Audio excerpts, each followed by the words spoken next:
where a player can be penalized 15 yards and potentially ejected.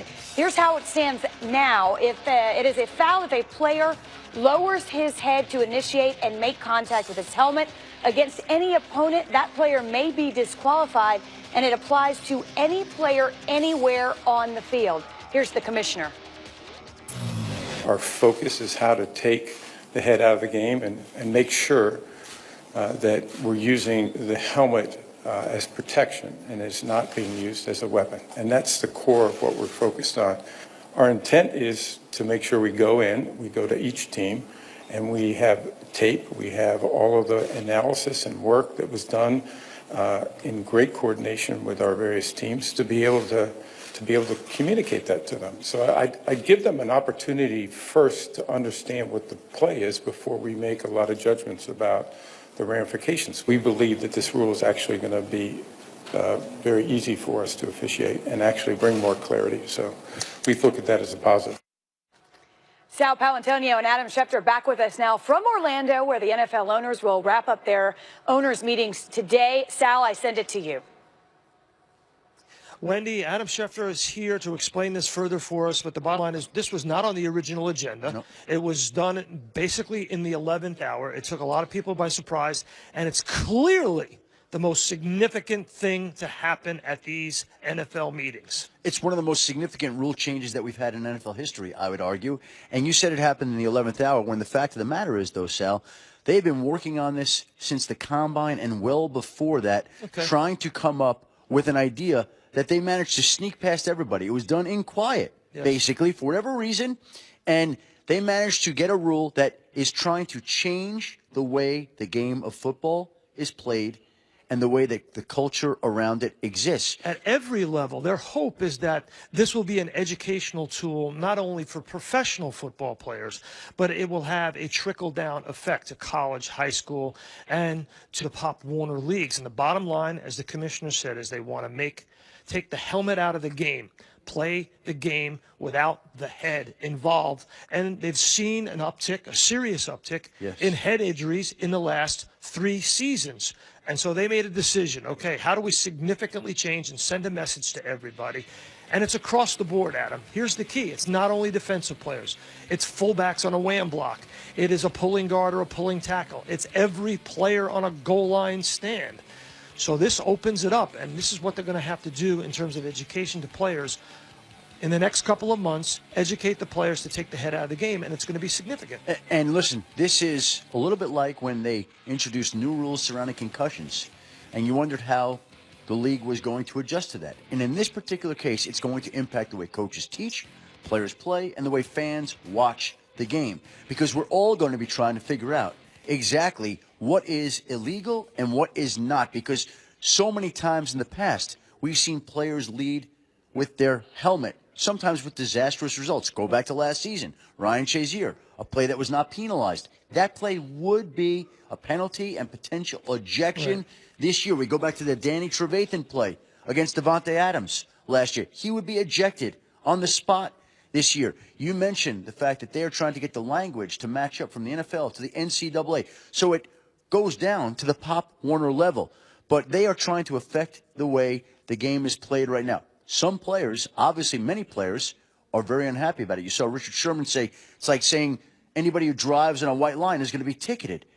But now is the time for people to have to figure out what they can. And it's going to take a while to do this, by the way, because there are going to be players thrown out of the game early next year to set a tone and a message to see what you can and can't do. Commissioner Roger Goodell said, our game will be in a much better place for it.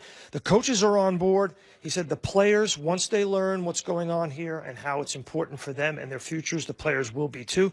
And the focus will be educational in the next coming months. Al Riveron and his officiating crew, trainers and doctors, and the NFL will go out to these NFL teams during the OTAs, during the spring practices, during training camp. They'll show them videos and they'll say, this is good, this is not good.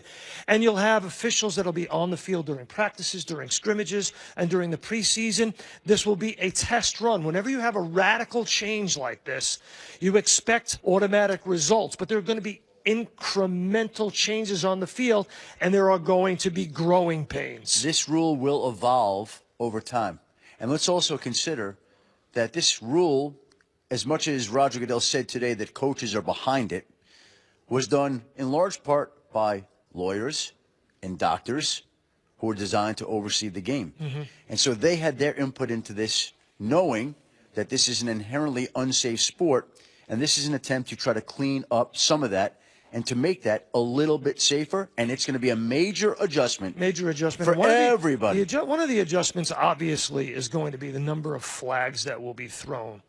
When referees see that a player lowers his head to initiate contact on even the most mundane plays. So flags are going to go up initially until players learn how to implement this rule. Yep, and it's going to be the object of a lot of scrutiny going forward.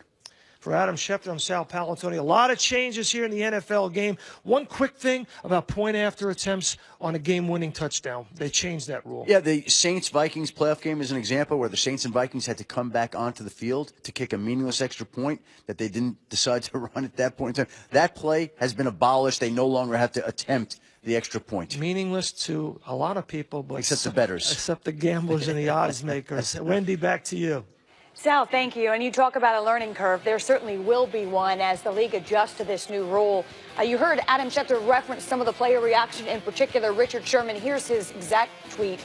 It's ridiculous, like telling a driver if you touch the lane lines, you're going to get a ticket. It will lead to more lower extremity injuries.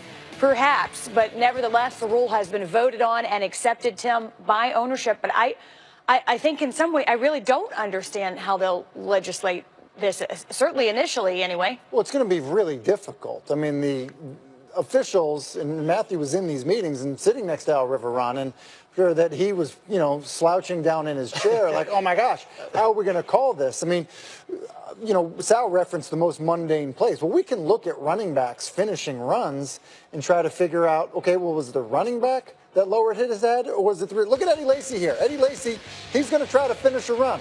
You tell me, guys. Who's that penalty on? Is it on Dante Whitner in this play? Or is it on Eddie Lacy? That's a penalty on Eddie Lacy. And the way the rule reads, So here's what my point is. And so if that's offsetting penalties, because that's a dime a dozen. I mean, those are littered through the NFL. They have been. Right. And so now, hey, 15 yards offsetting penalties. You're not changing No, but here's the thing. Here's why they think it's changing behavior. They're throwing flags, okay, offsetting penalties. Then those two players get a fine later in the week. That is not changing behavior, in my opinion. My opinion, I happen to agree with Eric Winston, the president of the NFLPA. In those meetings, he said, listen, let's all have some skin in the game, okay? If you're going to find the player, find that position coach. Like, because what happens is this. Players use the technique that their coach is asking them to use. So forever in the NFL, this is how coaches coach. They say, hey, put your Rydell on his Rydell. Hey, we got a hat for a hat. Like, that's just the verbiage how we talk. And so if your coach is cool with you, now listen, I'll give the coaches a lot of credit. What I've heard from every coach so far in those meetings and also at the owners' meetings, those coaches have been like, hey, this needs to change. We need to get the helmet out of the game. The helmet needs to be a piece of protective equipment, not a weapon. All those head coaches are saying the right things. But if you're a player and you're making a decision like, oh, I might get fined or my coach might grade me a certain way, you're always going to do what your position coach asks you to do. That's how they got to get it changed. I think in theory that idea sounds good, but if you're going to fine a position coach for every time that a player makes a mistake, they're going to be broke. They're not going to have a job. I think that's going to be difficult. Listen, and then they're going to tell the guy, look, I'm not going to play you if you keep doing that. I think the part of the thing that we're seeing here is whether it's Richard Sherman's comments saying this is ridiculous or other people that are kind of, outraged that the game is changing. Man, you're changing football. That's actually the point. Adam Schefter said it, and he's 100% right. This is as significant a rule change in NFL history, maybe next to the forward pass. They are taking collisions out of football, a game that was a collision sport, plain and simple. And people can say, well, that's terrible, you're changing the game. Well, Roger Goodell is talking about the game being in a better place. You know why? The game's not going to exist in 20 years if you don't change. The game is fine. Listen, participation is down. Yeah, in but Pop Warner. even still. That's why they want trickle-down change. People are no longer signing up to Parents play. are saying no. Yeah, My but child high schools won't are not- play this high schools are contact dropping type of sport. football. I mean, that's true. It's going to be frustrating and difficult, I think, for the first few years, especially for fans and those that love the sport. But a little bit of pain for safety. Do we want to see a Ryan Shazier situation again? Nobody wants to see this. This rule is backed up with science, though. That's why I believe in it. That's why I think it's different. They know where most concussions are caused when you initiate contact. Where? Top of your head. Okay, front of your house, like that's what they're trying to get out of the game. And I reached out to a bunch of players about this, and there are players out there, like I spoke to Danny Amendola today, who are all for it. He actually used the word, "This is going to save the game." So he shares the same. Too. Yeah. Yeah, well, I mean, it will make the game safer once we get over this difficult period, which inevitably we'll have. But that's always the case with change. Next on NFL Live, Mel Kiper with us. Hi, Mel. Mock Draft 3.0. He'll explain why Josh Allen is still #1 and talk about the rest of the QBs in the first round. Pepsi's